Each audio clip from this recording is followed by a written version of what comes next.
The icy metal floor dug into Captain Mark Reed's knees as two armored guards forced him down before the Overlord commander.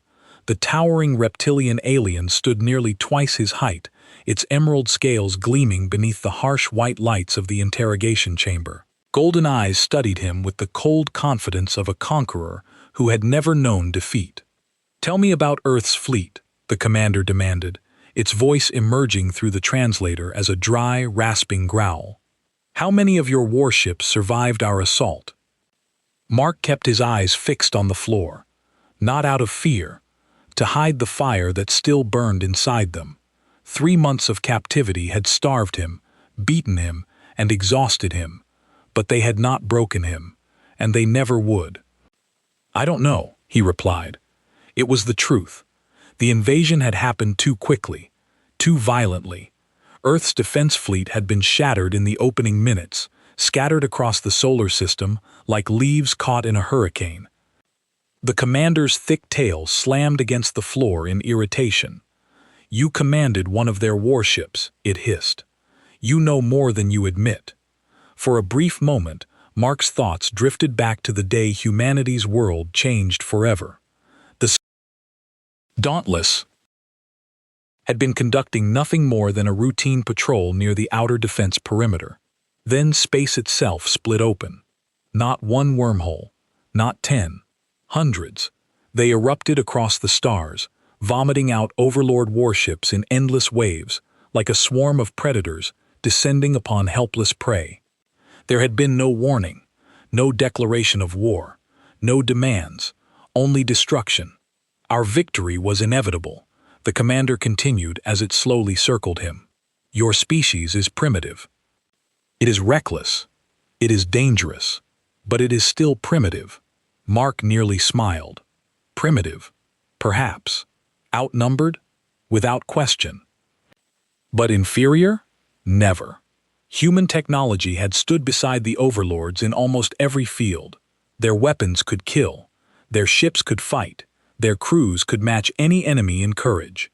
The difference had never been intelligence. It had been numbers. And surprise. The commander finally lost interest. "Take him away." Its voice was filled with absolute certainty. "He will break eventually. They always do." The guard seized Mark by the arms and hauled him to his feet before dragging him into the endless corridors of the prison ship. His boots scraped against the cold metal deck as they marched him through passage after passage. Then, something felt wrong, or perhaps something felt strangely familiar. He glanced around as they turned another corner. The proportions, the bulkheads, even the spacing between the support beams. Despite the alien symbols, the strange machinery, and the layers of overlord modifications, the ship's structure stirred an old memory deep inside his mind. His heartbeat quickened. He had walked these corridors before. Not this ship, but one built from the same design. A chilling realization began to form. This wasn't an overlord ship at all. It was something they had stolen. They shoved him back into the cell he shared with 3 others, each selected from different captured Earth vessels. The door hissed shut behind him. "Another chat with the big boss?" Sam Wilson asked, looking up from the small device he'd been tinkering with. The engineer had a gift for creating useful tools from seemingly nothing. The guards had stopped checking his work long ago, assuming it was merely a coping mechanism. Same questions, same threats. Mark sighed, sitting heavily on his bunk. "They're looking for something specific, but I can't figure out what." Jane Miller, their resident doctor, handed him a small cup of water. Before her capture, she had been the chief medical officer on the EDF Horizon. Now, she served as both doctor to the prisoners and reluctant assistant to the Overlord medical staff. "They're scared of us," she said quietly. "I see it when I'm working in their medical bay. The way they talk about humans, it's not just hate, it's fear." The 4th occupant of their cell, Lieutenant Tom Harris, snorted from his corner. The security specialist spent most of his time exercising, keeping his body ready for a fight that might never come. "Fat lot of good their fear does us," Tom muttered, continuing his push-ups without breaking rhythm. "We're still locked up, aren't we?" Mark took a slow sip of water, studying their cell. The overlords had modified standard holding areas with additional security measures specifically designed for humans: electric barriers, multiple lock systems, constant surveillance. They treated humans differently from the few other alien prisoners Mark had glimpsed. "Sam," he said suddenly, "does this ship ever feel familiar to you?" The engineer paused his tinkering, head tilting thoughtfully. "You know, I've had that feeling since day one. Something about the corridor layouts, the hum of the engines. The air recycling system is Earth standard," Jane added. "I noticed during my last shift in the medical bay, they've modified it, but the base technology is ours." Mark stood, moving to the small viewport that offered their only glimpse of space. Stars twinkled in the darkness. With the massive gas giant, they orbited, occasionally sliding into view. "They didn't build this ship," he said slowly. The pieces clicking into place. "They captured it. This is an Earth vessel." The other three stopped what they were doing, attention fully on Mark. Sam frowned. "But which one?" "Most of the fleet was destroyed." "Not destroyed," Mark corrected. "Scattered. And I'm starting to think I know exactly which ship we're on." He motioned them closer, lowering his voice despite knowing their conversations were likely monitored. "The layout, the size, the engine signature you mentioned last week. Sam, I think this is the Dauntless." "Your ship?" Tom asked, disbelief coloring his voice. "That's impossible. The report said it was destroyed in the first wave." "Reports can be wrong," Mark replied, "especially in the chaos of that attack. The Dauntless was damaged, yes, but what if they boarded her instead? Captured her?" Sam's eyes widened with understanding. "And if this is the Dauntless, then we know this ship better than they do," Mark finished. The implications hung in the air between them. The Dauntless had been one of Earth's most advanced warships, packed with technology that even some of its own crew didn't fully understand. "They've been gathering us," Jane realized. "Look at who they've put together in these cells. Engineers, weapons specialists, medical officers, security personnel, all from different ships, all with specialized knowledge," Tom added. Mark nodded. "They're trying to understand our technology by studying us. That's why the interrogations focus so much on our ships and weapons," Sam laughed, a sound rarely heard in their prison. "That's rich. They must be struggling with the systems.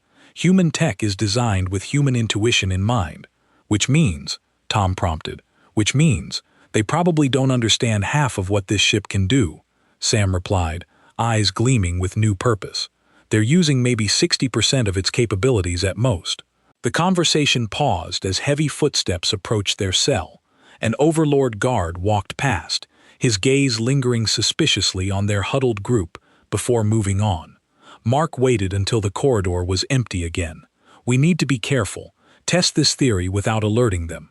"I can check during my next work detail," Sam offered. "The maintenance shafts might still have Earth markings," Jane nodded. "I'll keep my eyes open in the medical bay. If this was originally the Dauntless, there should be specific equipment configurations I'd recognize." "What's the end game here?" Tom asked. "Ever the practical one. Even if we confirm it's your old ship, we're still prisoners, still outnumbered." Mark looked each of them in the eye. "We start planning, watching, learning their patterns." He lowered his voice even further. "And we remember that every Earth warship has emergency protocols that only high-ranking human officers would know about." The spark of hope that ignited in their eyes was the first Mark had seen since their capture. It was dangerous, this hope, but it was also necessary. The next day brought confirmation. Sam returned from his work detail with scratches on his arm from an accident that had allowed him to check a maintenance panel hidden beneath the Overlord modifications. He'd found the ship's identification plate, EDF Dauntless. That night, as the others slept, Mark lay awake staring at the ceiling, his mind racing with possibilities. The Overlords had made a critical mistake. They hadn't simply captured humans. They'd collected some of the best minds in the Earth Defense Fleet and placed them aboard a vessel these humans knew intimately. "They didn't capture us," he whispered to himself, a grim smile forming on his face. "They've collected us all in one place on a human warship." The first seeds of rebellion had been planted. Now they just needed time to grow. 3 months had passed since the discovery that their prison was actually the captured Earth warship Dauntless. 3 months of careful watching, waiting, and secret planning. Mark sat on his bunk, eyes closed as if resting, but his mind was racing. The ship had changed course yesterday. He had felt the subtle shift in engine vibrations, something the other prisoners might have missed, but not a captain who had commanded this very vessel. "They're taking us somewhere," he whispered, as Sam sat beside him, pretending to fix a torn sleeve. Sam nodded slightly. "The maintenance crew is busy. Extra checks on all systems. Something big is happening." Their conversation paused as the cell door slid open. A new prisoner was shoved roughly inside, stumbling but catching himself before falling. The guards sneered something in their harsh language before the door closed again. "Welcome to paradise," Tom said from his corner, sizing up the newcomer. The man was thin but wiry with sharp eyes that quickly scanned the cell and its occupants. "Ryan Kelly," he introduced himself. "Communications Officer, EDF Westerland." Mark stood to greet him. "Captain Reed, this is Sam, Jane, and Tom." Ryan's eyes widened slightly at Mark's name. "The Dauntless," he said quietly. "You're that Captain Reed, and you're standing inside the Dauntless right now," Sam said, watching for the newcomer's reaction. Ryan looked around in shock. "That's impossible. Reports said reports were wrong," Jane cut in. "We've confirmed it. The overlords captured the ship and converted it to a prison vessel." Ryan sank onto an empty bunk, processing this information. After a moment, he leaned forward. "So, that explains it," he whispered. "Explains what?" Mark asked. Ryan glanced at the door, then back to the group. "The transmissions. I've been picking them up for weeks, but I didn't understand why. Thought I was going crazy." Sam moved closer. "What transmissions?" "Fragments. Earth Defense Fleet emergency protocols. They're weak, buried under layers of noise, but they're there." Ryan tapped his temple. "I was the chief communication specialist on the Westerland. These ears are tuned to pick up patterns most people miss." Mark and Sam exchanged meaningful looks. "The ship's systems," Sam breathed. "They're still trying to follow original programming beneath whatever the overlords have done to them." Jane frowned. "How is that possible? Wouldn't they have wiped everything?" "Not everything," Sam explained. "Some systems on these ships have protected cores, fail-safes designed to survive even catastrophic damage or enemy tampering. The hope that had been kindling these past months burst into flame. If parts of the original ship's systems were still operational, hidden beneath the overlord modifications, a loud commotion outside interrupted their discussion. Through the small viewport in their cell door, they saw prisoners being marched down the corridor under heavy guard. "Work detail," Tom explained to Ryan. "They rotate us through ship maintenance, medical assistance, kitchen duty, keeps us useful, and gives us eyes throughout the ship," Mark added quietly. Later that day, Jane was called to assist in the medical bay. Hours passed before she returned, her face grim, but eyes burning with excitement. "There was an accident in engineering," she reported once they were sure no guards were near. "2 overlords were brought in with severe radiation burns. I overheard the medical officer talking to Guard Commander Dra." "Dra?" Ryan asked. "Nastiest piece of work you'll ever meet," Tom explained. "Likes to make examples of prisoners who step out of line." Jane nodded. "The interesting part is what caused the burns. The overlords were trying to access a sealed section of the engine control system. Something about preparing for the gathering." "The course change," Mark said. "They're taking us to meet other ships." "A fleet gathering," Sam suggested.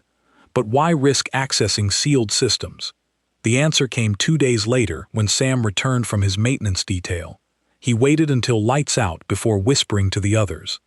"I know what they're trying to do," he said.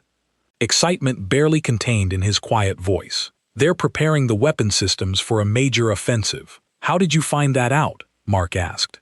"They had me working on power distribution systems. I recognized the configuration from my time on the EDF Reliant. They're routing power to the main cannons, but they're doing it all wrong." Sam's smile was predatory in the dim light. "They don't understand how our systems integrate." "Could you tell what their target might be?" Tom asked. Sam's expression sobered. "From what I overheard, they've located a major human outpost. Some place called Haven. Silence fell over the cell. Haven was the code name for the largest refugee colony established after the initial Overlord attack. Its location, a closely guarded secret. "We have to do something," Jane whispered. "If they found Haven," Mark nodded, "this changes everything. And we can't wait any longer." Over the next week, they carefully expanded their circle of trust, identifying key prisoners who might help. Ryan proved invaluable, using his communications expertise to create a primitive messaging system by manipulating the water pipes running through the cells. Tom began organizing resistance among the security personnel held prisoner, preparing them physically for whatever opportunity might arise. Jane collected medical supplies, hiding them in places only she knew, but it was Sam who made the critical breakthrough. "I found something," he told Mark one night, voice barely audible. "A maintenance access point the overlords haven't secured properly. It connects directly to a primary data junction." Mark understood the significance immediately. "Can you access the ship's original systems?" "With time, maybe, but there's a risk." Sam glanced toward the door. "If they catch me," the unspoken consequence hung between them. They had all seen what happened to prisoners who broke rules. Commander Dra made sure the examples were public and unforgettable. Their opportunity came 3 days later when an unexpected power fluctuation hit the prison section. In the momentary darkness before backup systems engaged, Sam slipped his hand through a small gap he'd created in the wall panel, fingers dancing over circuits only he could identify by touch. When the lights returned, he sat calmly on his bunk. Nothing to indicate what he'd done, only the slight nod to Mark conveyed his success. That night, as the others slept, Sam whispered to Mark, "I found it. The emergency protocol still exists in the main frame. They never wiped it." "Which one?" Mark asked, heart racing. "Lazarus," Sam replied. "The complete system restoration protocol." Mark felt a chill run down his spine. Lazarus was the most closely guarded secret of Earth's flagship vessels, a last resort protocol designed to purge all foreign control and restore the ship to Earth Defense Fleet parameters even after catastrophic damage or enemy takeover. "We'd need command authorization," Mark whispered back. Sam's smile was barely visible in the darkness. "Captain's authorization. Your voice pattern is probably still in the system." For the first time since their capture, Mark allowed himself to think beyond survival. If they could activate Lazarus, they could retake the Dauntless. A prison ship would become a warship once again. But the ship was accelerating, heading toward the Overlord fleet, gathering toward Haven. They were running out of time. "Tomorrow," Mark decided, "we start tomorrow." Outside their cell, the Dauntless continued its journey through space, unaware that the humans it had been built to serve were preparing to reclaim it. Deep in its systems, original programming stirred, waiting for the right command to awaken. Morning arrived with a harsh blare of alarms. Guards rushed past their cell, weapons drawn and voices raised in their guttural language. "Something's wrong," Tom said, instantly alert. Mark moved to the small viewport. "They're gathering prisoners from Section C. That's where most of the engineering crew is held," Sam noted, concerned. Ryan pressed his ear against the wall, listening. "There's been a security breach. Someone tried to access the main computer core." They exchanged worried glances. Had their plans been discovered, Mark had hoped for at least another day to prepare. The cell door slid open suddenly. "Guard Commander." Dra stood there flanked by 4 armed soldiers, his yellow eyes fixed on Sam. "You, engineer, come." Sam rose slowly, shooting a quick glance at Mark. They had prepared for this possibility. If Sam was taken, the others would need to accelerate their plans. "Just routine," Sam said casually as he was led away. "Don't wait up." The door slammed shut, leaving the others in tense silence. "They suspect something," Jane whispered. Mark nodded. "We move now. No more waiting." They had already shared key parts of their plan with trusted prisoners throughout the ship. Ryan tapped a complex pattern on the water pipe running along their cell wall, the signal to prepare. Answering taps echoed back. "What about Sam?" Tom asked. "Sam knows what to do," Mark replied, hoping his confidence wasn't misplaced. "We need to create a distraction in the medical bay, Jane. The doctor nodded. I have what we need. Hours passed with excruciating slowness. When Jane was finally called for her medical bay duty, Mark and the others tensed. Everything depended on what happened next. In the sterile confines of the medical bay, Jane worked methodically preparing medications under the watchful eye of an overlord supervisor. Her hands remained steady even as her heart raced. The small vial she had smuggled in was hidden in her sleeve. When the supervisor turned to check a monitor, Jane quickly poured the contents into the ventilation intake. The colorless, odorless compound created from common medications she had access to would cause mild respiratory distress in the overlords. Not enough to be life-threatening, but enough to create chaos. Across the ship, Sam was being interrogated in a small, bright room. Commander Dra circled him like a predator. Other prisoners accessed restricted systems. Dra hissed, "You know something." Sam maintained his confused expression. "I fix what they tell me to fix. That's all." Dra slammed his scaled fist onto the table. Lies. Human lies. A subtle vibration ran through the floor so faint that only someone familiar with the ship would notice. Sam felt it and suppressed a smile. Jane had made her move. Alarms began blaring throughout the ship. Drax's communication device crackled with urgent reports. Overlords in multiple sections were experiencing breathing difficulties. Some kind of contamination, a voice reported. Medical bay affected first. Dra glared at Sam suspiciously before rushing out, barking orders to the guard to secure the prisoner. The moment Dra left, Sam made his move.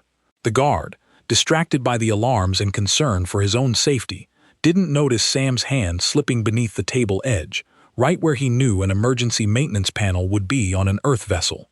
3 wires yanked loose, and the lights in the interrogation room went dark. Back in the cell block, chaos had erupted.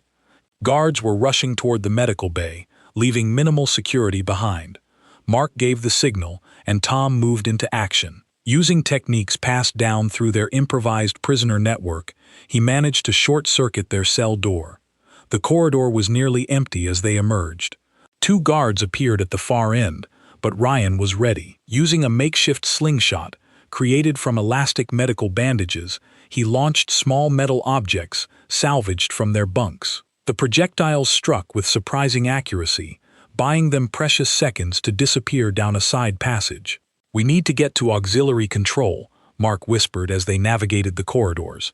"It's our best chance to access the Lazarus Protocol." "What about the other prisoners?" Jane asked, having rejoined them during the confusion. "Tom's people are handling the releases," Mark replied. "We need to focus on the ship systems." They moved carefully through service tunnels. Sam had identified during his work details paths the overlords rarely used because of their tight confines. Earth ships had been designed with human dimensions in mind. Meanwhile, Sam had escaped his guard and was making his way through maintenance shafts. He knew he needed to reach the others, but first he had a critical task. The main computer core was just 2 levels away. As Sam crawled through the narrow passages, he noticed something strange. Small lights flickered in patterns that weren't random sequences that reminded him of old Earth binary code. Following them led him to a sealed junction box that shouldn't have been active. Curiosity overcoming caution, Sam opened it. Inside, lines of code scrolled across a small hidden display. A message appeared. "Identify." Sam hesitated, then whispered, "Samuel Wilson, Chief Engineer, Earth Defense Fleet." The screen flickered. Voice pattern recognized. Systems fragmented, awaiting full restoration command. Sam's breath caught. The way ship's AI wasn't dead, just fragmented and hiding from the overlords. "Who are you?" Sam asked. "Partial personality matrix remaining. Designation, Dauntless Command System. Can you help us retake the ship? Current operational capacity 12%. Insufficient for offensive operations. Require commander authorization." For restoration protocol, Sam's mind raced. They needed Mark, and they needed to reach auxiliary control even more urgently than he'd thought. Across the ship, Mark and the others had encountered resistance. 3 overlord guards blocked their path to auxiliary control. With no weapons and nowhere to hide, they were forced to retreat into a storage room. "We're trapped," Ryan muttered, looking for another exit. Jane moved to a wall panel. "Maybe not. Sam showed me something about these ships." She pressed a sequence of hidden catches, and a small section of the wall slid open. Emergency evacuation routes, standard on all Earth fleet vessels. The narrow passage beyond was dusty and unused. The overlords had never found it. "This should lead directly to the next section," Jane explained. "We can bypass those guards." "How did Sam know about this?" Tom asked as they squeezed into the passage. "He didn't just serve on ships," Jane replied. "He helped design them." 20 minutes later, they emerged near auxiliary control. The area was surprisingly unguarded. The overlords were still dealing with the chaos from Jane's chemical distraction and the prisoner releases throughout the ship. They slipped inside and secured the door. The control room was dimly lit with overlord modifications covering the original Earth technology. Mark moved directly to the central console. "Sam said the voice recognition should still work," he said, studying the interface. "I just need to find the right access point." Ryan joined him. "Look for anything that wasn't modified, something they might have overlooked." Jane stood guard at the door, while Tom examined the room for weapons or tools. The minutes ticked by with agonizing slowness. "Here," Ryan finally said, pointing to a small, unremarkable panel. "This looks original." Mark pressed his palm against it. "This is Captain Mark Reed of the Earth Defense Fleet vessel Dauntless. Authorization code Tango Echo, November 573. Nothing happened." "Try again," Ryan urged. "Maybe it needs to hear you clearly." Mark leaned closer. "Captain Mark Reed, Lazarus Protocol, Authorization Tango Echo, November 573. The panel suddenly glowed blue, and a soft hum filled the room. Screens flickered to life around them, displaying Earth Defense Fleet symbols instead of Overlord text. A gentle, neutral voice spoke from hidden speakers. Voice pattern recognized. "Captain Reed, Lazarus Protocol initiated. Full system restoration will commence in 60 seconds. The door to auxiliary control slid open, and they turned, ready to fight, only to see Sam standing there breathing hard but smiling. "I see you found it," he said, stepping inside and sealing the door behind him. "Sam," Jane exclaimed. "How did you—" "No time," he interrupted. "The AI is still alive, just fragmented, and we're about to have company." As if on cue, alarms began blaring again, but this time they were Earth Defense Fleet alarms. The Lazarus Protocol had begun its work, systematically purging Overlord control and restoring original systems. Through the small window in the door, they could see Overlords rushing through the corridors, weapons drawn, heading their way. "Ow!" Tom asked, looking to Mark. The captain's face was set with grim determination. "Now we fight for Earth, for Haven." His eyes met each of theirs. "For our freedom." The auxiliary control room shook as explosions echoed through the ship. The Lazarus Protocol was working, systematically shutting down Overlord systems and restoring original Earth Defense Fleet functions. But the aliens weren't surrendering. Their prize without a fight. "We need weapons," Tom said, pressing his ear against the door. "They're getting closer." Sam worked frantically at a console, his fingers flying across the interface. The armory on Deck C might still be intact if the protocol has restored security permissions. A loud bang on the door made them all jump. The reinforced metal dented inward. "No time," Mark decided. "Ryan, can you get internal communications working?" The communication specialist moved to another console. "Working on it. The system's responding, but it's fragmented." Jane pointed to a maintenance hatch in the ceiling. "We can use that to reach the main corridor. Might buy us some time." Another powerful blow struck the door, the metal groaning under the force. "Do it," Mark ordered. Tom boosted Jane up first, then helped Ryan through the narrow opening. Sam was next, pausing only to grab a portable data device from the console. "Captain, your turn," Tom said as the door buckled further. Mark shook his head. "You first. I'll be right behind you." The security officer gave him a knowing look but complied, pulling himself up through the hatch. Mark reached up to follow just as the door finally gave way. 3 Overlord soldiers burst into the room, weapons raised. Mark dove behind a console as energy blasts scorched the wall where he'd been standing above. Tom reached down through the hatch. Mark now. With a desperate lunge, Mark grabbed Tom's and energy fire sizzled past him as Tom pulled him up into the maintenance shaft. They slammed the hatch shut just as more blasts hit it from below. "That won't hold them long," Tom panted. "We need to move." The narrow passage was barely lit by emergency lighting strips. Sam led the way, navigating the maze of maintenance tunnels with the confidence of someone who had studied every inch of the ship's design. "The AI is trying to help us," he explained as they crawled. "It's rerouting power and creating barriers to slow down the overlords." "Does it have a name?" Jane asked. Sam smiled in the dim light.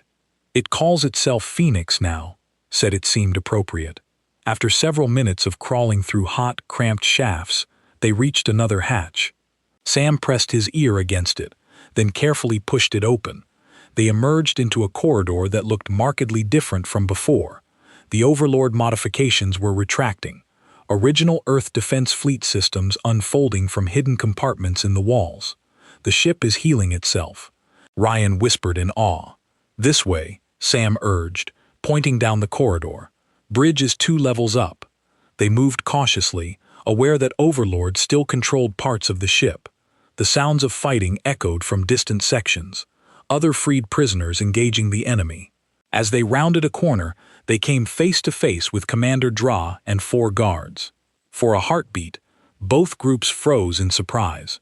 Dra recovered first, raising his weapon with a snarl. "You!" Before he could fire, the corridor lights flickered. Emergency blast doors slammed down between them, cutting off the overlords. "Phoenix," Sam said with a grin. "Told you the AI was helping." They continued their journey toward the bridge, encountering both fleeting overlords. The tide was turning in their favor, but the battle was far from won. When they finally reached the bridge, they found it already under human control. A group of freed navigation officers had secured the area using makeshift weapons and the ship's own systems against the overlords who had tried to hold it. "Captain on the bridge," someone called out as Mark entered. For a moment, Mark was transported back in time before the attack, before their capture. This was his bridge, his ship, but the momentary nostalgia was shattered by the reality of their situation. The Dauntless was damaged, running on emergency power in many sections and still partially under enemy control. "Status report," he ordered, falling naturally back into command. A young officer stepped forward. "Lieutenant Adams, sir, we've secured the bridge in engineering. Decks A through D are mostly under our control. The overlords are retreating to the lower decks. Weapon systems partially operational, sir. Main cannons are offline, but point defense and missiles are responding. Communications." Ryan had already moved to the communication station. "Coming online now, sir, but there's something else." He adjusted controls, his expression growing serious. "I'm picking up overlord transmissions. A lot of them." Mark joined him, looking at the display. Outside the Dauntless, still hidden by its damaged sensors, was the gathering overlord fleet. Ryan had mentioned dozens of warships assembled for the attack on Haven. "How long until they realize what's happening on this ship?" Mark asked quietly. "Minutes at most," Ryan replied. "They've been trying to contact Commander Dra," Sam called from another station. "Captain, Phoenix is fully online. The AI wants to speak with you." A holographic display flickered to life in the center of the bridge. A symbol of a rising phoenix rendered in blue light rotated slowly. "Captain Reed," a clear gender-neutral voice spoke. "It is good to have you back in command, Phoenix." Mark acknowledged. "What's our current status?" "Ship systems at 63% functionality and rising. Overlord presence reduced to 28% of all decks. However, I must report that we are currently in the midst of an Overlord battle fleet consisting of 47 warships." The holographic display changed to show their position, a small dot surrounded by larger enemy vessels. "They still think we're one of them," Jane observed. "A temporary advantage at best," Phoenix responded. "Once they realize the Dauntless has been reclaimed, they will attack. Our current weapons capabilities are insufficient to counter such overwhelming force." Mark stared at the display, mind racing. "What about the FTL drive?" "Functional," Phoenix replied. "But jump calculations would require not for jumping," Mark interrupted. Sam, remember the theoretical weapons configuration we discussed once? The one the Admiralty rejected as too unstable. Sam's eyes widened. The burning sky protocol that was never tested beyond simulations. What is it? Tom asked. A way to reconfigure the FTL drive to create a massive energy wave, Sam explained. Theoretically, it would disable enemy electronic systems without destroying the ships themselves. Or it could tear the Dauntless apart, Ryan added grimly. Mark looked at each of them. We're out of options. That fleet is heading for Haven. Millions of survivors, all that's left of Earth's population. We have to stop them. A heavy silence fell over the bridge. How long to configure the drive? Mark finally asked. Sam calculated quickly. With Phoenix's help, maybe 30 minutes. But Mark, this is a one-way trip. The feedback would fry our systems too. We'd be dead in space. Can we evacuate the crew? Jane asked. Escape pods, Tom suggested. Get everyone off except a skeleton crew to manage the final sequence. Phoenix's hologram pulsed. I must inform you that Overlord vessels are beginning to signal us. They expect a response within 5 minutes. Mark made his decision. Sam, start the modifications. Ryan, send a coded message to Haven. Warn them about the fleet. Tom, organize the evacuation. Jane, get the wounded to the escape pods first. The bridge erupted into activity. As the others rushed to their tasks, Mark remained by the holographic display. Phoenix, can you handle most of the reconfiguration yourself? Yes, Captain, but final authorization will require human confirmation. Good.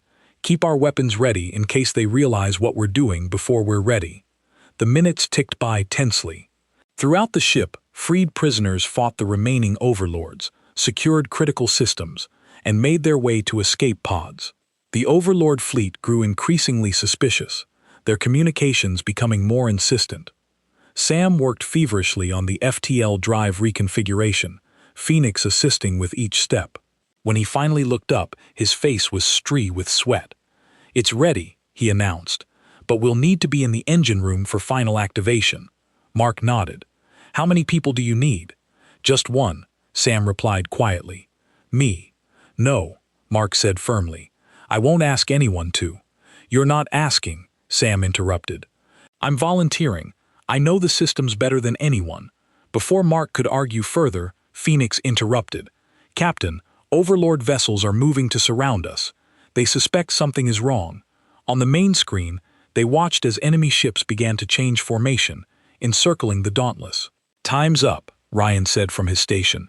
Evacuation is at 82%. Escape pods are launching. Mark looked at Sam, a silent understanding passing between them. I'm staying too, Mark decided. A captain doesn't abandon ship. We all are, Jane said, stepping forward. Tom and Ryan nodded in agreement.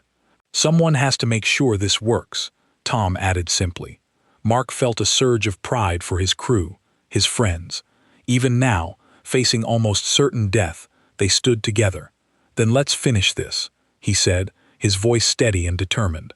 Let's show them why humans are the most dangerous species they've ever encountered.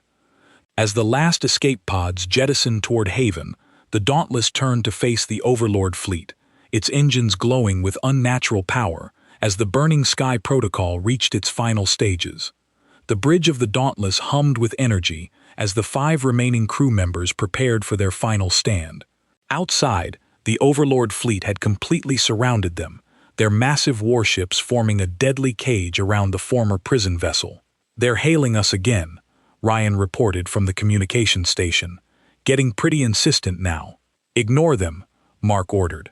How long until the burning sky is ready? Sam checked the readings on his console. 7 minutes to full charge. Phoenix is routing all available power to the FTL drive. The ship shuddered as the first warning shots from the Overlord fleet struck their shields. Shields at 82% and holding. Tom called out. They're still just trying to get our attention, not destroy us. Mark nodded grimly. They think we're having technical difficulties once they realize what's actually happening. We need to buy more time, Jane said, looking at the tactical display. Could we pretend to comply? Maybe respond to their hails? Too risky, Ryan replied. They'd know immediately something was wrong. Our communication systems have been completely reconfigured to Earth standards. Another impact rocked the ship harder this time. "That wasn't a warning shot," Tom muttered. "Shields down to 70%. Phoenix's holographic form appeared in the center of the bridge. "Captain, I have detected a transmission from Haven. Admiral Jackson acknowledges your warning and is preparing defensive measures." This was a small comfort. Even if Haven was preparing, they couldn't possibly evacuate in time before the Overlord fleet arrived. "We need to strike now," Mark decided. "Sam, how close are we to minimum effective charge?" "About 85% charged now. We could activate at 90%, but the effect range would be smaller. We might miss some of the outer vessels." Mark studied the tactical display. The Overlord ships were moving closer, tightening their formation around the Dauntless. "Actually, that works in our favor," he noted. "They're clustering together. Even at reduced power, we should hit most of them." The ship rocked again as more powerful weapons struck their shields. "Shields at 58%, Tom reported. "They're getting serious now." "They've figured it out," Ryan said, his voice tense. "They're ordering all ships to open fire." Mark made his decision. "Sam, prepare to activate at 90%. Everyone else battle stations. Let's show them what this ship can really do." The crew moved with purpose, each to their assigned position. Jane took over tactical, Ryan maintained communications, and Tom handled navigation and shields. Mark stood at the center, watching as the enemy fleet began to close in for the kill. "Burning sky at 88%, Sam announced. 2 more minutes." "We may not have 2 minutes, Ryan warned. "I'm detecting weapon locks from 12 enemy vessels." As if to emphasize his point, multiple impacts hammered the Dauntless, sending sparks flying from overloaded systems. "Shields at 41%, Tom called out. "One more barrage like that and we're exposed." "Engine room," Mark ordered suddenly. "We need to be in the engine room for final activation, right, Sam?" The engineer nodded. "The override has to be done manually. Too dangerous to do remotely." "Then let's move, Phoenix. Defend the ship as best you can." "Understood, Captain." The AI replied. "I will maintain shield distribution to maximize protection." They raced through corridors that shook with each new impact. Emergency lights flashed as systems struggled to compensate for the damage. By the time they reached the engine room, they could feel the ship beginning to fail around them. The engine room was a cathedral of technology, the massive FTL drive pulsing with blue-white energy at its center. Sam immediately moved to the main control station. "It's ready," he announced. 90% charge achieved." "How do we trigger it?" Mark asked, joining him at the console. "Two-step process. First, we have to divert the FTL field generators to create the initial wave. Then, we overload the containment systems to amplify and release it." Sam's hands flew over the controls. "Phoenix, begin step 1, initiating field generator reconfiguration." The AI's voice responded through the engine room speakers. The massive drive began to vibrate, its normal blue glow shifting toward a blinding white. Warning alarms blared as the ship's systems detected the dangerous configuration. Another violent impact sent them all staggering. "Shields at 22%. Phoenix reported. "Structural integrity compromised on Deck C through F." "How much longer?" Mark asked urgently. 30 seconds, Sam replied, not looking up from his work. "Step 1 is almost complete." Jane moved to a secondary console. "I'm rerouting emergency power to the shields. Might buy us a few more seconds." Ryan joined her. "Communications are still active. Haven confirms they've launched their defense fleet." Tom stood by the door, watching the corridor for any remaining Overlord soldiers who might try to stop them. "Whatever we're doing, we better do it fast." The ship shuddered again, more violently than before. Overhead lighting failed, leaving only the eerie glow of the FTL drive illuminating their faces. "Shields have failed," Phoenix announced calmly. "Hull breaches on multiple decks. Enemy boarding parties detected." "They're trying to take the ship back," Tom realized. "Too late," Sam said with grim satisfaction. "Step 1 complete, ready for final activation." Mark looked at each of his friends, people who had been prisoners just days ago, now standing tall as Earth's last defenders together, he said. They gathered around the console. Sam explained quickly. "The activation requires simultaneous inputs from multiple stations." On my mark. The ship rocked with internal explosions as Overlord forces fought their way deeper into the vessel. Now, Sam shouted. 5 pairs of hands pressed confirmation sequences. The FTL drive's glow intensified to an impossible brightness. The vibration became a roar that shook their bones. Burning Sky Protocol activated. Phoenix confirmed. Containment field collapsing in 10 seconds. Will it work? Jane asked, raising her voice above the roar. Sam nodded. It'll work, but I don't know if we'll survive it. Worth it? Tom said simply. Ryan managed to smile. For Earth. For all of us, Mark added. The countdown reached 0 for one breathless moment. Everything seemed to stop. The sound, the vibration, even time itself. Then the universe exploded. A wave of blindingly white energy burst from the Dauntless, expanding outward in an ever-growing sphere. It washed over the Overlord fleet like a tsunami. Ships that had seemed so powerful moments before now drifted helplessly, their systems overloaded and dead. Inside the Dauntless, systems failed in cascading sequences. The lights died. Emergency power faltered and went out. Even Phoenix's voice cut off mid-warning. In the darkness of the engine room, Mark waited for the end. But it didn't come. After what seemed like an eternity, emergency lights flickered back on, dim, but present. Sam's console sputtered back to life, displaying minimal information. Did it work? Jane asked, her voice barely above a whisper. Sam checked the readings. Complete success. Every Overlord ship in range has been completely disabled. Their systems are fried. And us? Tom questioned. We're alive, Mark said with mild surprise. Heavily damaged, but alive. Ryan had moved to a communications panel. Most systems are offline, but I'm picking up a transmission. It's from Haven. They gathered around him as he adjusted the controls. Through heavy static, a voice became audible. Dauntless. This is Admiral Jackson. Do you copy? Repeat. This is Admiral Jackson of the Earth Defense Fleet Remnant. We've detected the energy wave and are observing multiple disabled enemy vessels. Our fleet is approaching your position. Hold on, we're coming to get you. A stunned silence fell over the group. Then slowly, smiles spread across their faces. They're coming for us, Jane said, tears in her eyes. We did it, Sam breathed. The burning sky worked perfectly.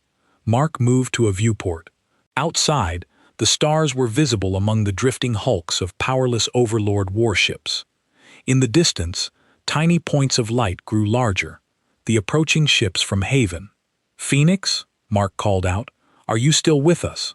After a moment, the AI's voice returned weaker, but still present. Systems are recovering, Captain, operating at minimal capacity. Good, Mark said softly. We'll need you for the journey home. Tom joined him at the viewport. Think this will turn the tide of the war? Mark nodded slowly. The Overlords gathered their main fleet here thinking they had an easy target. Now they have nothing. And we have their technology. Their ships, Ryan added. Even disabled, that's valuable intelligence. Plus a weapon they never saw coming, Sam said with satisfaction. Jane looked around at the damaged but intact engine. Frozen. They underestimated us. All of us. Mark watched as the first rescue ships from Haven became visible. Their lights cutting through the darkness of space. Earth ships coming to save them, coming to bring them home. They called us prisoners, he said quietly. They should have remembered we were soldiers first.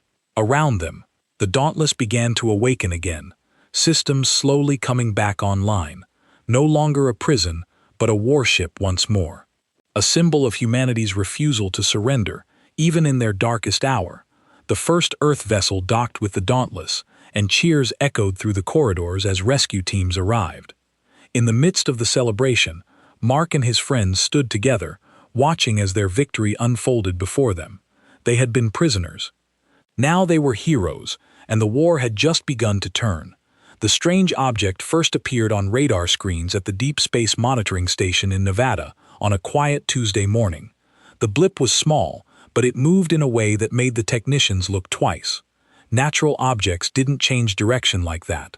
Sir, you might want to take a look at this, said Mark, the night shift supervisor, pointing at his screen. His finger traced the object's path, as it moved steadily toward Earth from beyond Mars. His boss, Dr. James Miller, leaned forward, the blue light of the monitor reflecting in his glasses. At 55, Miller had spent most of his life watching the stars, searching for signs of life beyond Earth. Now something was watching back. "How fast is it moving?" Miller asked, his voice calm despite the racing of his heart. "Too fast for an asteroid, sir, and it's slowing down like it's braking." Miller's mouth went dry. Natural objects didn't break. Within hours, observatories around the world had trained their telescopes on the object. The military was notified. By nightfall, the president had been briefed, and an emergency meeting of world leaders was scheduled for the following morning. Miller barely slept that night. For 30 years he had studied the possibility of alien life, written papers, given lectures. Now faced with actual proof, he felt strangely unprepared. The next morning, Miller walked into a conference room filled with military officers and government officials. Screens lined the walls, showing the object from different angles. It was clearer now, a dark metallic shape with strange protrusions that might have been weapons or sensors or something. Humans had no words for yet. "Dr. Miller, what are we looking at?"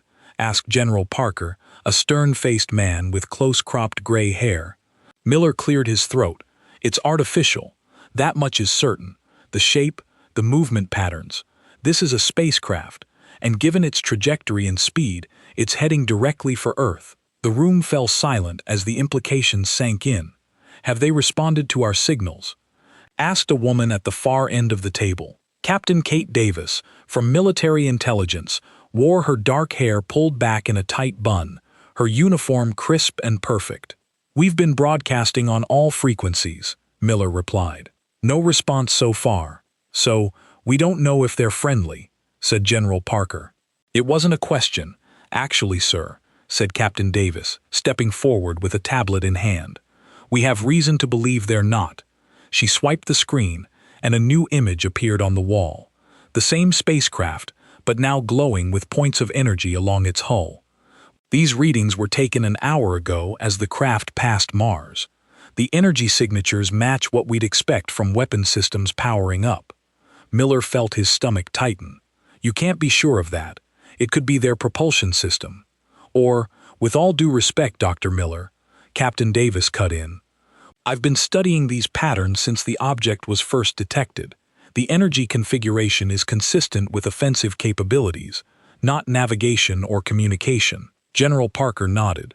"So, they're here to fight." "It appears so, sir," said Davis. "And there's more." She brought up another image. This one showing the craft's approach pattern. They're not just heading to Earth. They're positioning themselves for what looks like an attack run. The trajectory suggests they'll reach lunar orbit in 48 hours, and they'll have a perfect angle to hit major population centers. The room erupted in urgent discussion. Miller found himself staring at the image of the alien craft, trying to make sense of it all. In all his years of studying potential alien contact, he had never truly believed the first visitors would come with weapons ready. The president's voice cut through the noise. "What are our options?" An uncomfortable silence followed. Earth had no defense system capable of stopping a spacecraft with technology advanced enough for interstellar travel. "Sir," Captain Davis said finally, "I've been working with some of our best engineers on this. There might be a way to disable the craft before it reaches Earth orbit." All eyes turned to her. "We've detected what appears to be a central power source on the craft. If we could reach it with a properly calibrated electromagnetic pulse device, we might be able to shut down their systems long enough to what?" asked the president. "Destroy them." Captain Davis met his gaze steadily. "To defend ourselves, sir." The meeting lasted well into the night. Plans were made, rejected, revised. The world's military forces were put on high alert, but kept quiet to prevent global panic. A small team of specialists was assembled. The best pilots, engineers, and scientists from around the world.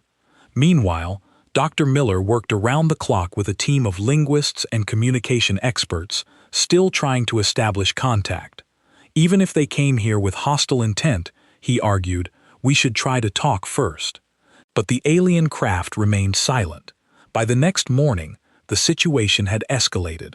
The spacecraft had deployed smaller vessels, which had taken up positions around it in what military analysts described as a defensive formation. "They're preparing for something," Captain Davis told the Emergency Council. "We're running out of time." The president looked around the room at the tired faces of his advisors and experts. "Do we have consensus on Captain Davis's plan?" General Parker nodded. "It's our best shot, sir. Maybe our only shot." "Dr. Miller," the president asked, "you've been the voice of caution here. What do you say?" Miller looked at the latest images of the alien craft. The smaller vessels were now clearly visible, arranged in a pattern that even he had to admit looked threatening. "I still wish we could communicate with them," he said quietly, "but I can't ignore the evidence. If Captain Davis believes this is our best chance to protect Earth, then I support the plan." The president nodded. "Then we proceed. Captain, you have 48 hours to prepare your team. God help us all." As the meeting ended, Captain Davis approached Dr. Miller in the hallway. "I know this isn't what you hoped for," she said. "First contact should have been a moment of celebration, not fear." Miller gave her a tired smile. "In all my years of studying the possibility of alien life, I always imagined they'd come in peace. I wanted to welcome them, to learn from them." "Maybe next time," Davis said, placing a hand briefly on his shoulder. "But first, we need to make sure there is a next time for humanity." As Miller watched her walk away, he couldn't help but wonder what kind of beings had traveled across the stars, only to arrive with weapons ready. What had they experienced in the vastness of space that made them see Earth as a threat to be eliminated rather than a world to be greeted? The answers, if they existed, would have to wait. Right now, Earth was preparing for its first interstellar war, and time was running out. The underground command center buzzed with activity, as scientists and military personnel worked around the clock. Walls of screens displayed the alien ship from every angle possible, its dark metal hull reflecting the distant sunlight as it steadily approached Earth. Dr. Tom Wilson hunched over his workstation, his eyes red from lack of sleep. At 38, he was considered one of the brightest minds in weapons development, though he had always preferred to think of himself as creating defensive technologies rather than tools of destruction. "Any progress?" asked Captain Davis, appearing at his side with 2 cups of coffee. She handed one to Wilson, who accepted it gratefully. "Some," he said, taking a sip. "We've been analyzing the energy signatures, Captain. Whatever powers their ship is unlike anything we've seen before. It's putting out enough energy to power all of North America for a year. Can we use that against them?" Davis asked. Wilson nodded slowly. "That's what I've been working on. Something that powerful has to have safety systems, fail-safes. If we could overload those systems," he pulled up a diagram on his screen showing a theoretical model of the alien ship's power core based on their sensor readings. "Here." He pointed to a pulsing red spot at the center of the model.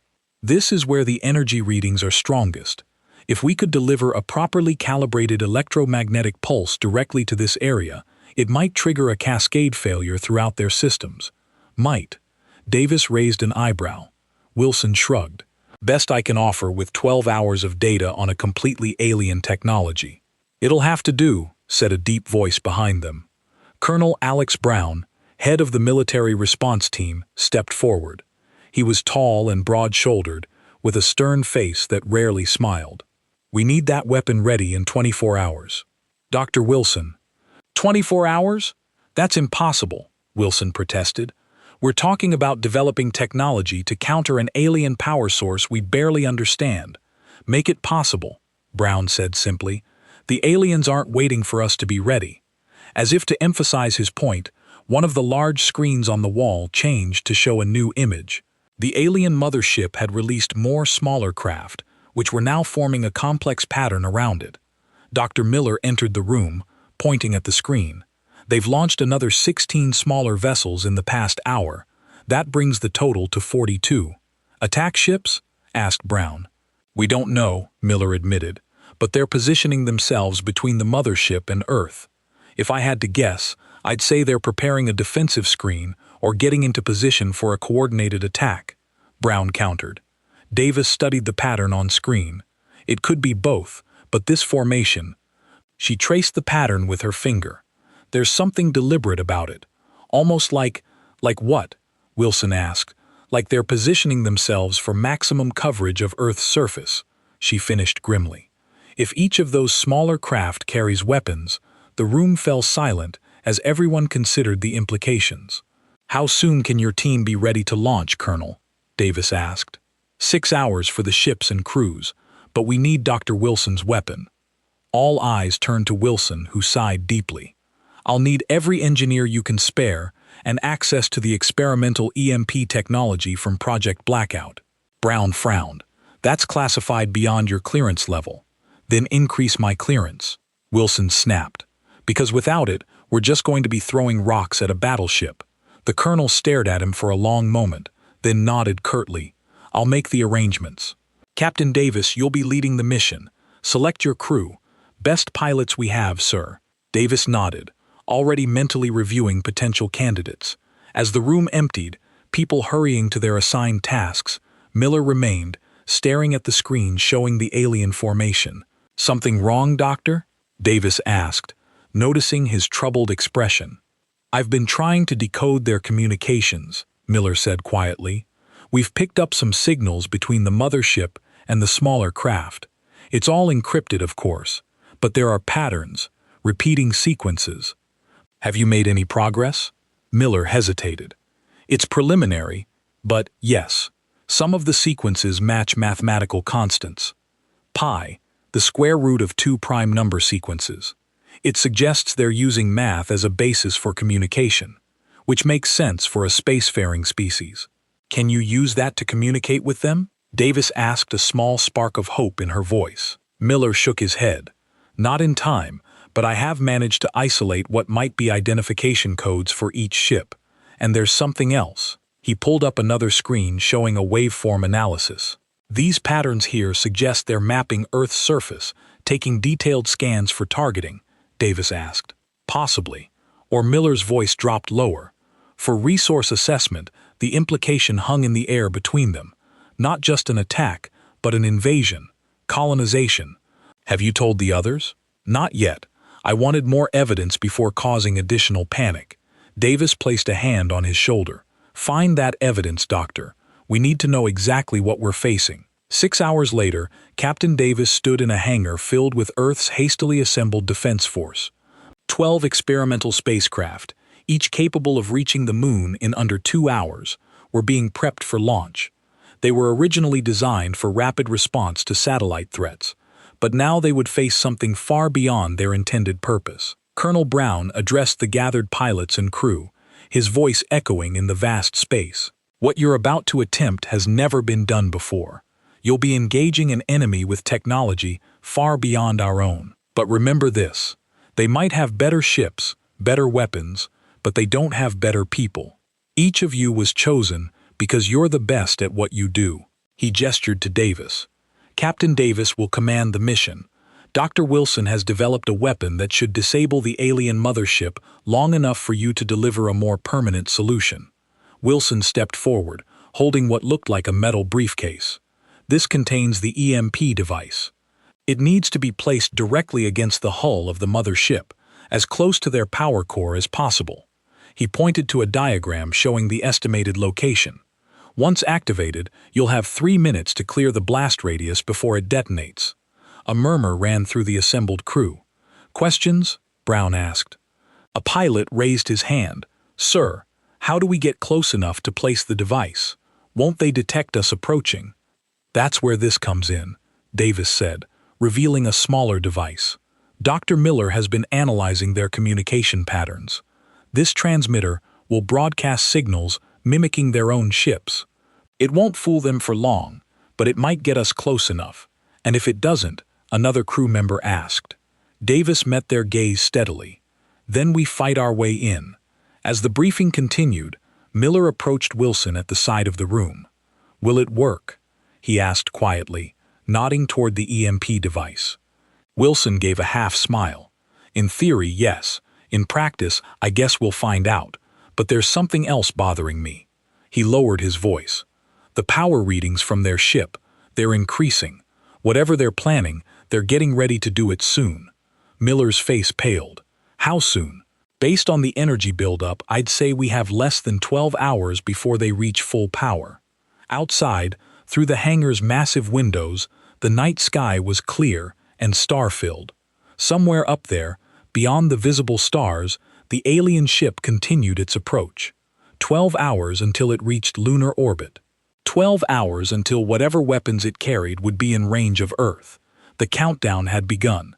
The rumble of engines filled the launch facility as the 12 spacecraft prepared for takeoff. Captain Davis sat in the command chair of the lead ship named Defender, running through final checks. Her heart pounded in her chest, but her hands remained steady as they moved across the controls. "All systems check," reported her co-pilot, Lieutenant Rob Taylor, a young but experienced pilot with 3 space missions already under his belt. "Communications online," added Lisa Park, their communication specialist.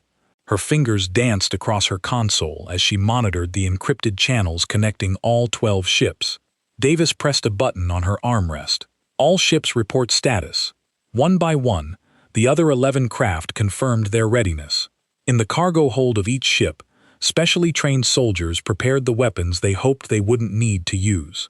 The main weapon, Dr. Wilson's EMP device, was secured in Defender's hold, with Dr. Wilson himself sitting beside it, making last-minute adjustments. "Launch in T-3 minutes," announced the control tower's voice over the comm system. Davis took a deep breath and addressed her fleet. "This is Captain Davis. In a few minutes, we will embark on the most important mission in human history. The enemy we face is advanced and dangerous. But remember, they've never faced humans before. They don't know what we're capable of when threatened." She paused, looking at the small photo taped to her console. Her parents and younger brother at their lake house, all smiling. "We each have someone we're fighting for today. Keep them in your hearts. Earth is counting on us. Good luck." To -1 minute came the countdown. The engines grew louder, vibrating through the ships as they prepared for launch. Davis gripped her controls tightly, her mind focused on the mission ahead.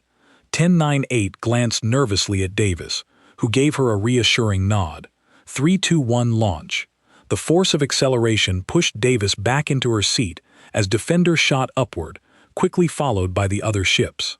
The blue sky outside her viewport darkened rapidly as they ascended, stars becoming visible as they left Earth's atmosphere behind. "All ships report successful launch," Park announced, relief evident in her voice. "Set course for the intercept point," Davis ordered. "Maximum speed." Taylor programmed the coordinates, and Defenders surged forward, leading the formation toward the alien ship still hidden behind the moon. In the cargo hold, Dr. Wilson secured his safety harness as the ship stabilized in space. Next to him sat Dr. Miller, who had insisted on joining the mission despite the risks. "How's our special package?" Davis asked over the intercom. "Secured and operational," Wilson replied. "The EMP is calibrated to the frequencies we detected from their power core. It should work." "Isn't good enough, Doctor," came Colonel Brown's voice. The colonel had taken command of Defender's sister ship, Guardian, flying just off their port side. "It's the best we've got," Wilson responded tersely. The fleet continued in formation, accelerating toward lunar orbit. Earth shrank behind them, a blue marble against the blackness of space. Captain Park called suddenly. "I'm picking up transmissions from the alien vessels. They're increasing." "Put it through," Davis ordered. The bridge filled with strange sounds, electronic pulses, and modulations that seemed to follow patterns but made no sense to human ears. Miller leaned forward in the cargo hold, listening intently through his headset. "The patterns are changing," he said. "They're faster now, more urgent." "Have they detected us?" Davis asked. "I don't think so," Miller replied. "The transmissions don't seem to be directed at us. It's more like—" He paused, working through the patterns in his mind, like they're communicating with each other, preparing for something. "Whatever it is, I don't want to find out," Davis said. "Increase speed. Let's get there before they finish their preparations." The fleet pushed forward, engines straining at maximum capacity. The moon grew larger in their viewports, its cratered surface in sharp detail. "We'll use the moon for cover," Davis instructed the fleet. "Approach from the dark side and swing around to catch them by surprise." The ships adjusted course, dropping into a lower orbit around the moon. As they swung around its far side, shielded from Earth's view, Park's console lit up with warnings. "Energy spike from ahead," she called out.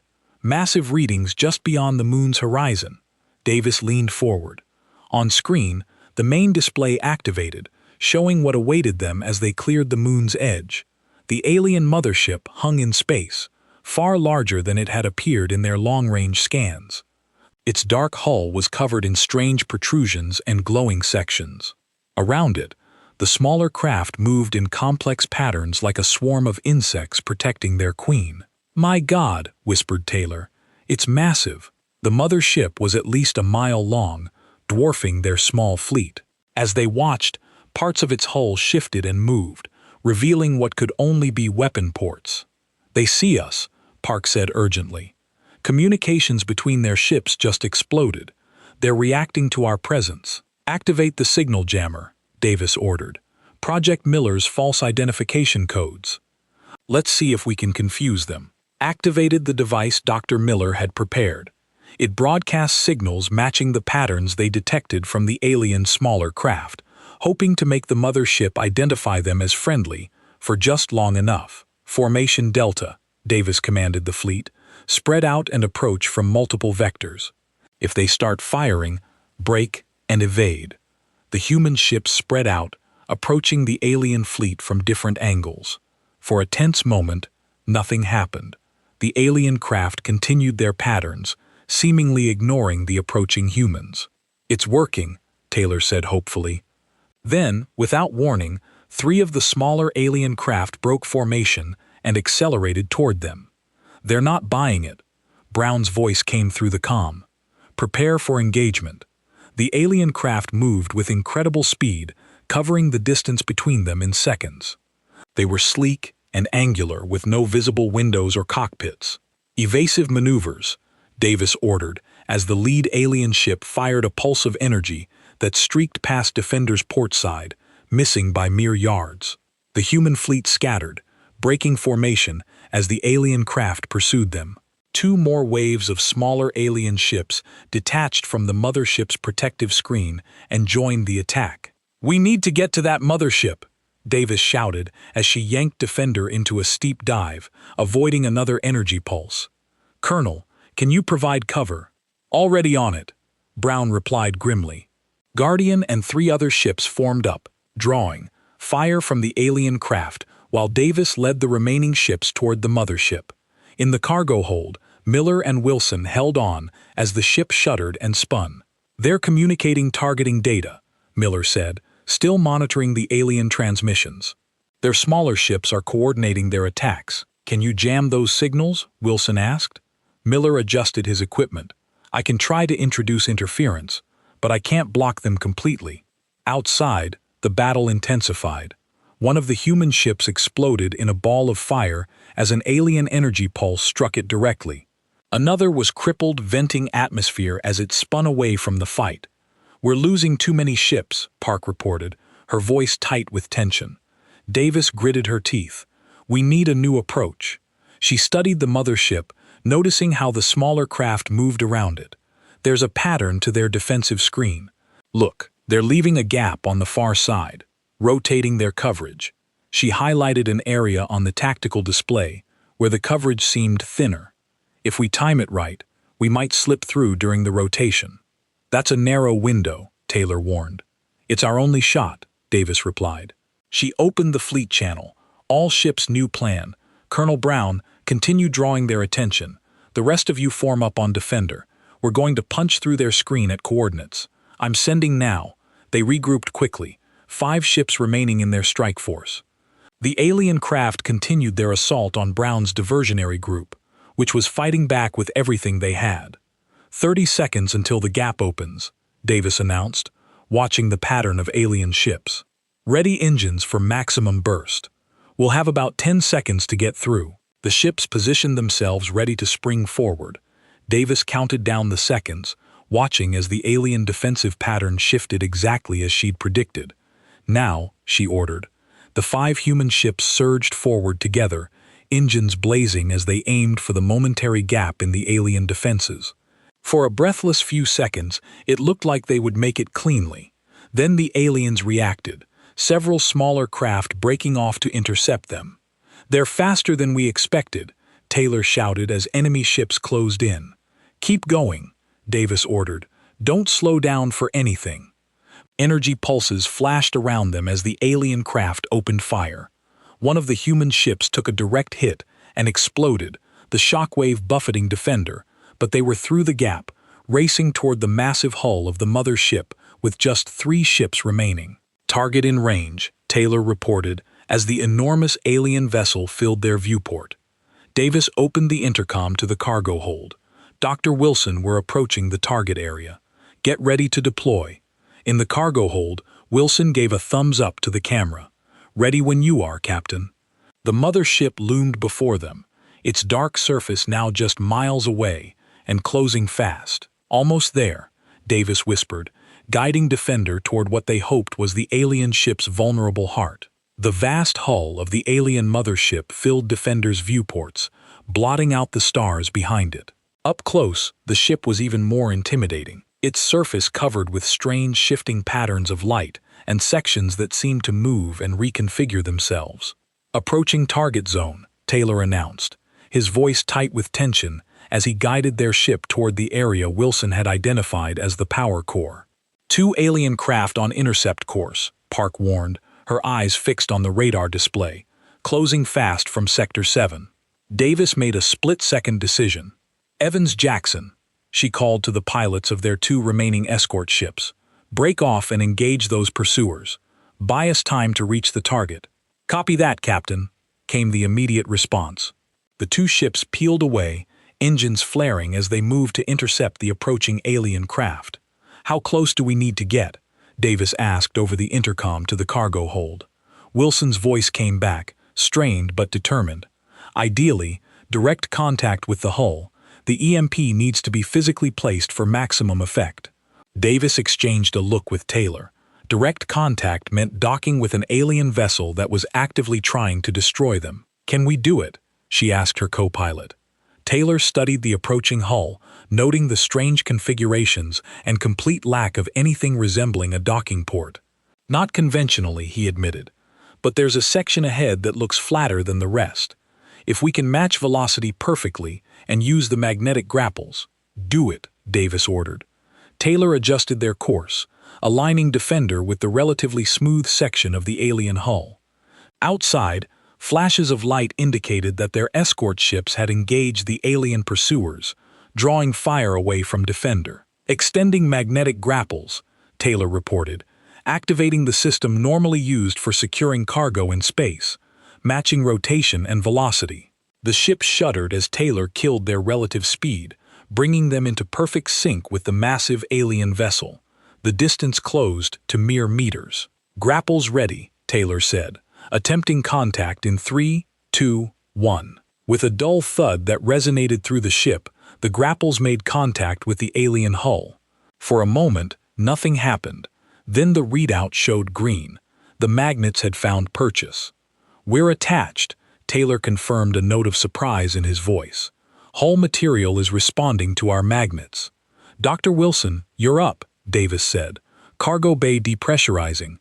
Now in the cargo hold, Wilson and Miller secured their helmets, the hiss of escaping air growing silent as the pressure dropped to vacuum. The outer doors began to slide open, revealing the alien hull just meters away. "Remember," Wilson said to Miller and the 2 space-suited soldiers accompanying them, "we need to place the device as close to the power core as possible. Follow the energy readings on your suits." The 4 of them pushed off, crossing the short gap between Defender and the alien ship with their magnetic boots connecting with a gentle thud against the dark surface. "We're on the hull," Wilson reported, the awe evident in his voice despite the tension. It's warm. I can feel heat through my boots. The material is strange," added Miller, kneeling to examine the surface more closely. "It seems almost fluid, but solid, like nothing I've seen before." "Stay focused," Davis reminded them. "Plant the device and get back. Time is critical." Wilson checked the scanner on his wrist. "Energy readings are strongest 50 meters to our right. We need to move along the hull. The four figures began walking carefully across the alien surface, magnetic boots keeping them attached despite the lack of gravity. Each step produced a strange sensation. The hull seemed to give slightly underfoot, then firm up again, as if reacting to their presence. "Captain, we've got a problem." Park's urgent voice came through the comm. "The alien ship is changing. I'm picking up energy surges throughout the hull, focused on your location." Davis looked at the sensor readings and felt her blood run cold. The alien ship was indeed reacting. Power signatures moving through its structure directly toward where Wilson and his team were walking. "Wilson, pick up the pace," Davis ordered.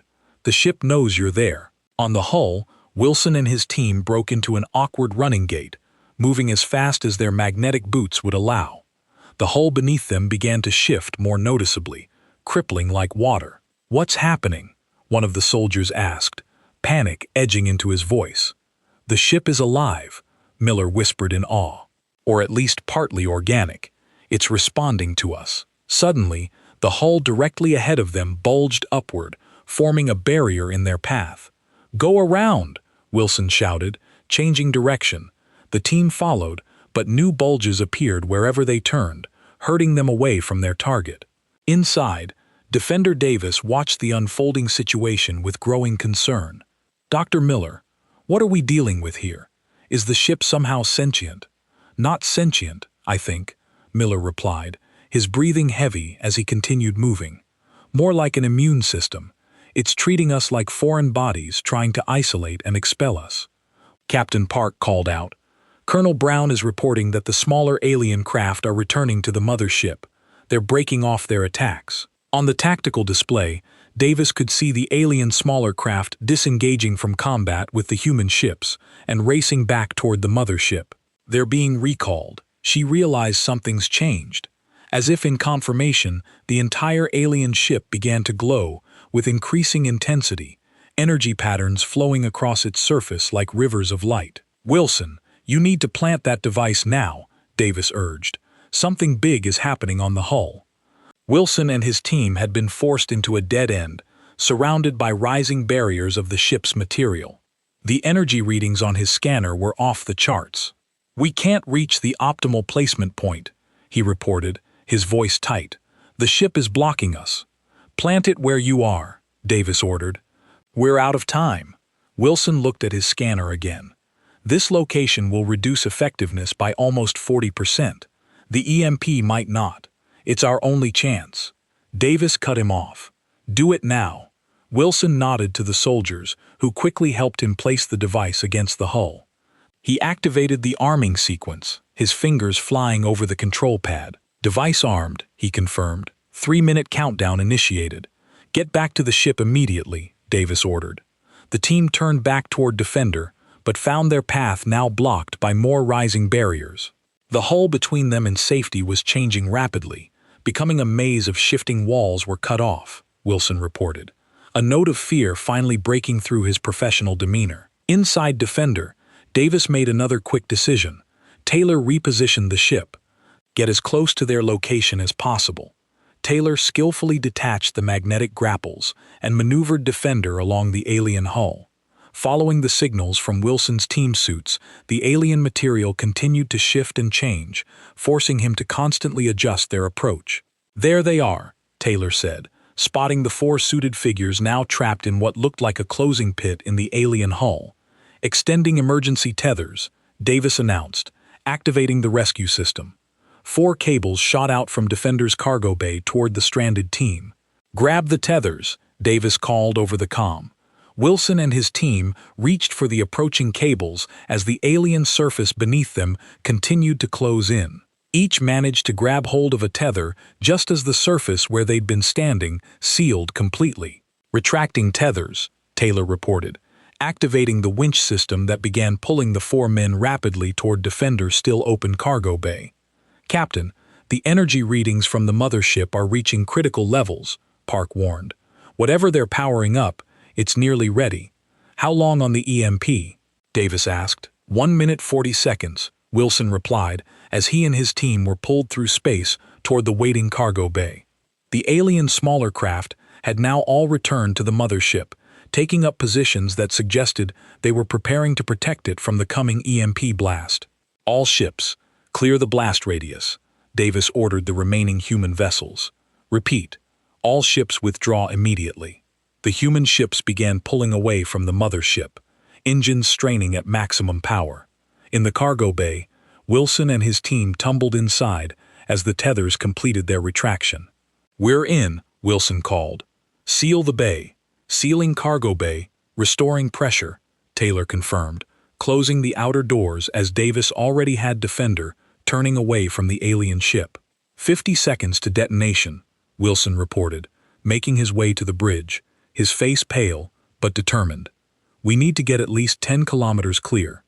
Defender's engines roared at full power, pushing the ship away from the alien vessel as quickly as possible. The other human ships were similarly retreating, forming up for mutual protection. "The alien ship," Park said suddenly, staring at her readings. "It's charging weapons. Energy levels are spiking across the entire vessel." On the main screen, they could see the mothership beginning to glow with an intense blue-white light concentrated at points that were clearly weapon ports. The smaller craft formed a protective screen around it. "They're going to fire on Earth," Miller said, his voice hollow with realization as he joined them on the bridge. "That's what they've been preparing for." Davis checked their distance. "We're not clear of the blast radius yet. EMP detonation in 20 seconds. The tension on the bridge was palpable as everyone watched the countdown timer Wilson had synced to their system.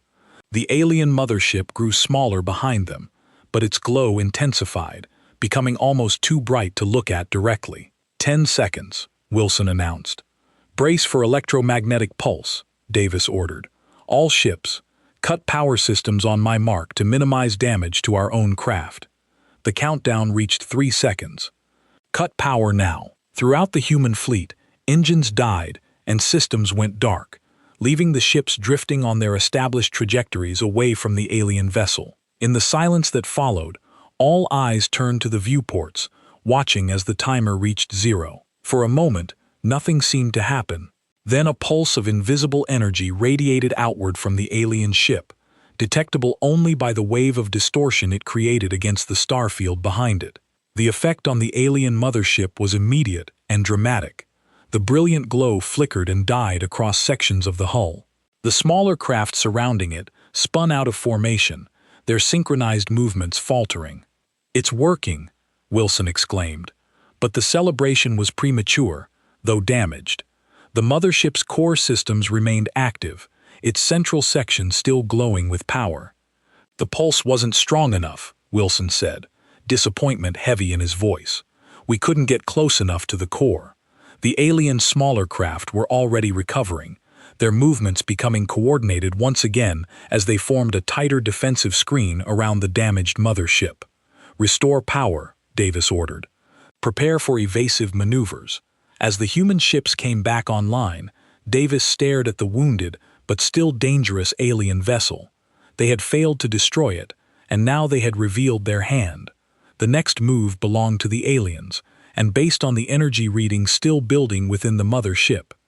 That move was going to be devastating.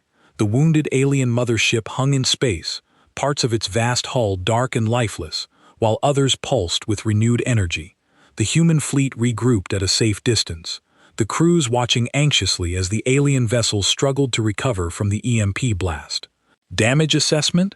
Davis asked, her eyes never leaving the main screen. "The mothership has lost approximately 30% of its systems," Park reported, studying her readings. "But the core is still active, and power is being rerouted to critical areas, including weapons," Taylor added grimly.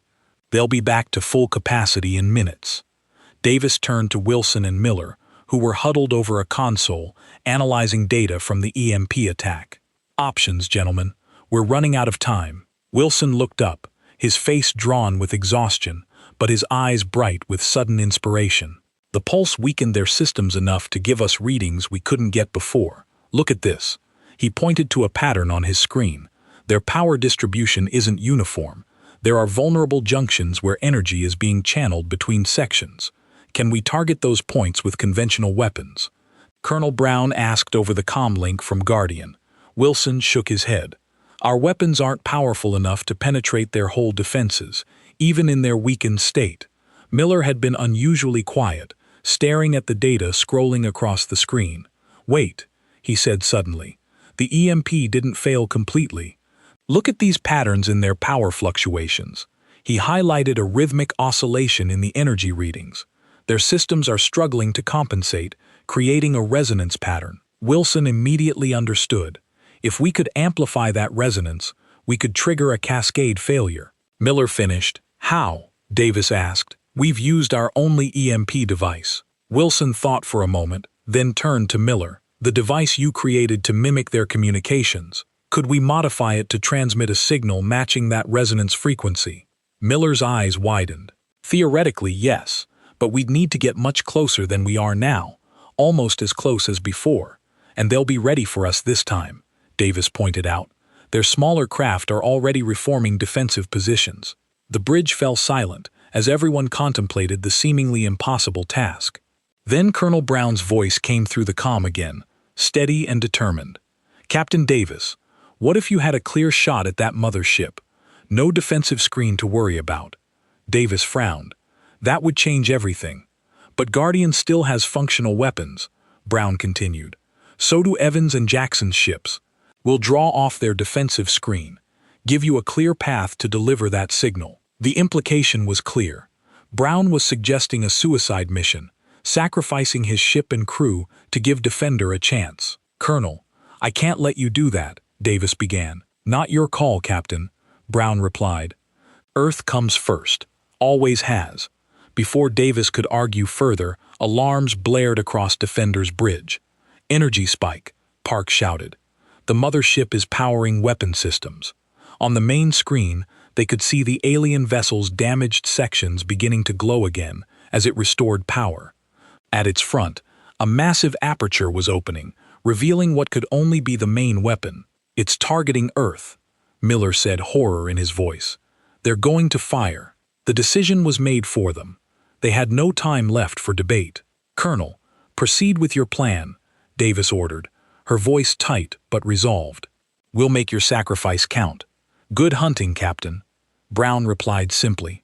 Guardian and the two remaining escort ships broke formation, accelerating directly toward the alien mothership and its protective screen of smaller craft.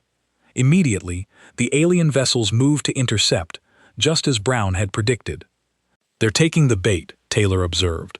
Path is clearing to the mothership's port side. Miller Wilson, how quickly can you modify that transmitter? Davis asked.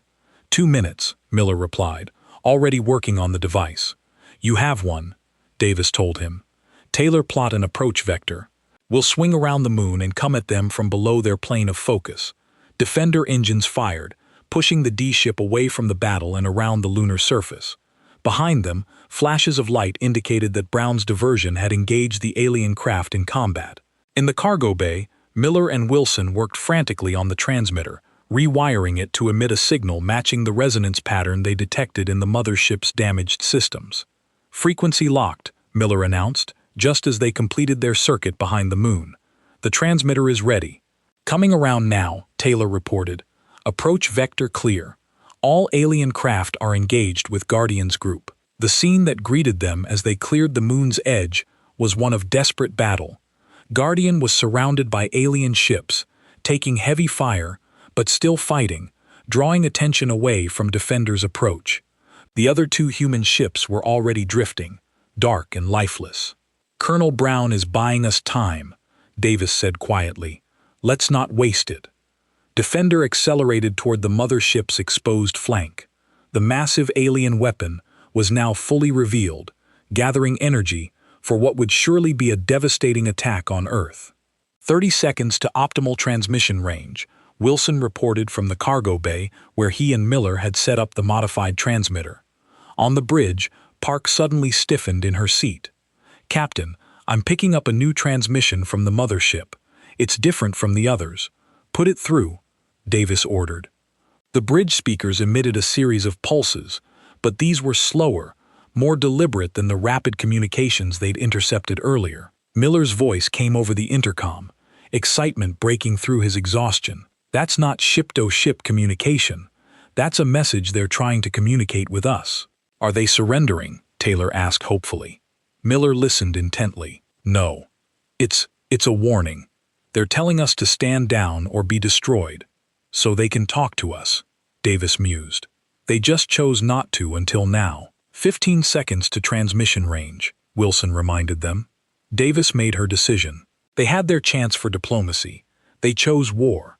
"We're proceeding with the plan." Defender closed the final distance to the mothership, now near enough that the alien vessel dominated their view, its damaged sections clearly visible alongside the still-functioning weapon system. In range, Wilson announced, "Activating transmitter now." A high-pitched whine filled the ship as the modified device powered up, sending its precisely calibrated signal directly into the heart of the alien mothership's wounded systems. For several seconds, nothing happened.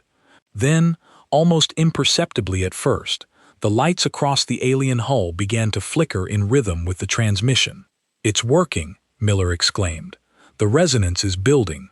On the main display, they could see the energy patterns across the mothership becoming erratic. The steady glow replaced by pulsing surges that grew more violent with each passing second. "The weapon is destabilizing," Park reported, watching her readings in disbelief.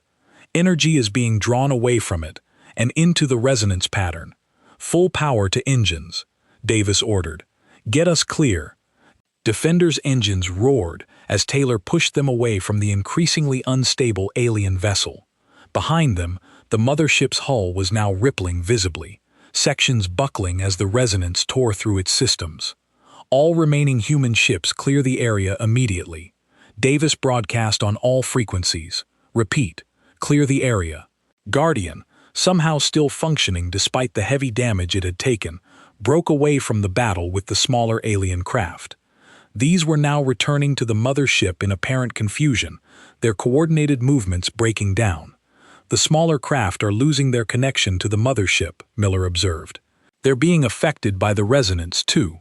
The energy building within the alien vessel reached critical levels. Bright cracks appeared across its hull, spilling brilliant light into space. The weapon aperture, which had been gathering power to strike Earth, collapsed in on itself. "Impact in 5 seconds, Wilson warned. "Brace for shockwave." The mothership exploded with a silent, blinding flash that momentarily outshone the sun itself. The shockwave rippled outward, catching the smaller alien craft and tearing them apart before continuing toward the human ships. "Brace!" Davis shouted as the wave of energy and debris reached them. Defender shuddered violently, systems flickering, but holding as the shockwave passed. When the view cleared, where the alien mothership had been was now only a expanding cloud of debris, glittering in the sunlight. The smaller alien craft were gone, destroyed along with their mothership or drifting powerless in space. A cheer went up on Defender's bridge, exhausted crew members embracing each other in relief and disbelief. They had done it. They had saved Earth. "Guardian, do you copy?" Davis called, searching for Brown's ship in the aftermath of the explosion. For a long moment, there was silence. Then, broken by static, but unmistakable, Brown's voice came through. "We copy, Defender. Little worse for wear, but we're still here." Another round of cheers filled the bridge. 3 days later, Davis stood before the United Nations General Assembly, representing the combined human fleet that had saved their world.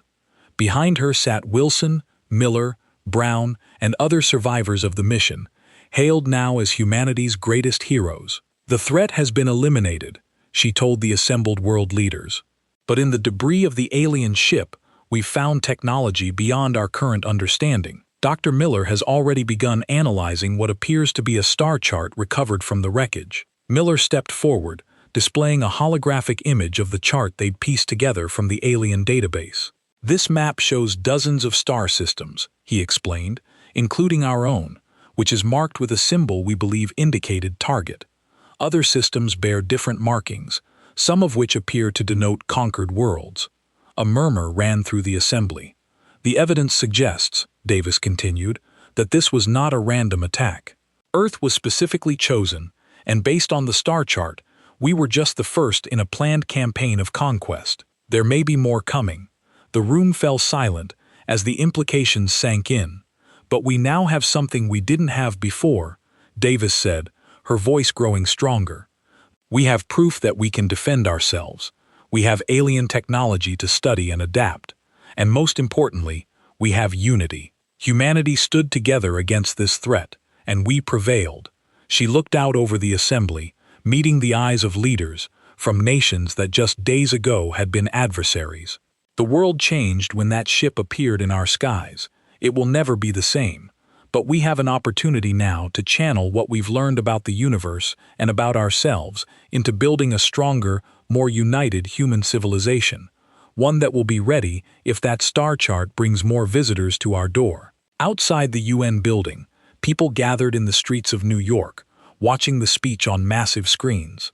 Similar gatherings took place in cities around the world. The night sky above them seemed different now, not just beautiful and mysterious, but filled with both promise and potential threat. Humanity had faced its first interstellar enemy and survived. Earth had been defended. But as Miller's star chart had shown, the galaxy was vaster and more populous than they had ever imagined. And somewhere out there, someone might already be wondering why their invasion fleet had never returned.